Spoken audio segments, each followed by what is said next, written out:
নিজের সঙ্গে আপোষ করে একটা স্ট্যাটাস দিয়েছিলেন, কিন্তু সেটাও হয়তো ওই সময়ের ক্ষমতাসীন যারা ছিলেন তাদের পছন্দ হয় নাই, তারা হয়তো আরও ডিরেক্ট সরাসরি কিছু চেয়েছেন, কিন্তু সাকিব সেটা করবে না, সাকিব সেটা করার লোক নন। এবং সেটা কিন্তু গত দেড় বছরে তিনি অনেকবার বলেছেন, রিসেন্টলিও বলেছেন যে ওইটা তার পক্ষে সম্ভব না। তারপর তিনি নিজের অটল অবস্থান থেকে সরে এসে একটু নমনীয় হয়েছিলেন, একটু এগিয়েছিলেন, কিন্তু তাকে যেভাবে মাঝপথ থেকে ফেরত পাঠানো হয়েছিল, তিনি যখন প্লেনে উঠছেন তখনও পর্যন্ত সব কিছু ঠিকঠাক।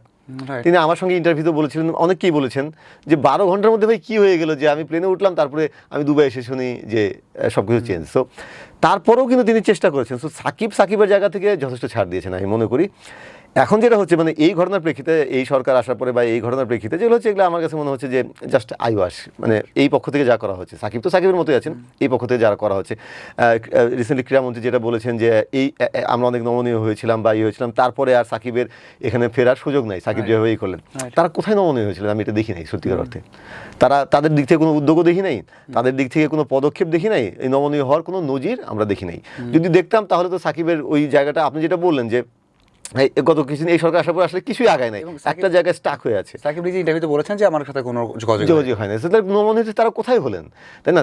এর আগে যোগাযোগ হয়েছে, কিন্তু আমিনুল ভাইরা আসার পর বা এই সরকার আসার পর আসলে নমনীয় হওয়ার কোনো ব্যাপার আমরা দেখি নাই। সো সাকিবকে তো একটা অবস্থান নিতে হবে। সাকিবের একটা রাজনৈতিক পরিচয় এখন আছে, এটা সত্য কথা।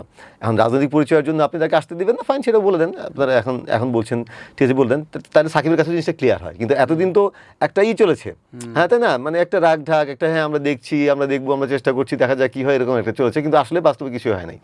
সো আমার মনে হয় না যে এই সরকার বা আমিনুল ভাই তারা আসলে নমনীয় ছিলেন। সাকিবের মতোই আছেন।